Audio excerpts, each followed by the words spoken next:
And so what if I told you that the crisis that we're living today isn't accidental, but engineered? Because you don't control a generation by force. You control it by disconnection. Sever them from God, and you destabilize the truth. Now, truth isn't discovered, it's actually constructed. Distance them from their parents, and you fracture their identity. Now they don't inherit who they are. They actually negotiate it. And the human mind was never designed to live like that. So what happens? Well, the brain goes into overdrive, trying to compensate.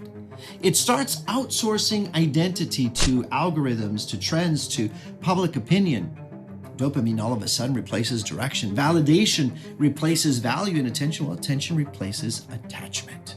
And the result isn't freedom, it's simply fragmentation. Because when a person loses truth and attachment, the psyche doesn't stabilize, it splinters. That's why you're seeing record high anxiety, chronic emptiness, internal confusion, not because they're weak, but because they are untethered. You see, belonging is not a luxury. It's a neurological need. And when it's not formed in safe-rooted places like family, faith, and in truth, well, the mind will grasp for substitutes. But substitutes never satisfy. They stimulate, and then they drain. So now you have a generation performing confidence, broadcasting identity, curating happiness, all while internally collapsing. And here's the most dangerous part.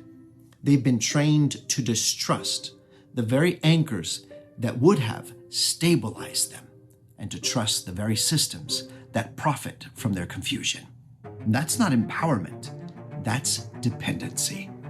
Because a disconnected mind is easier to shape, easier to influence, easier to control. So no, this isn't just a cultural shift.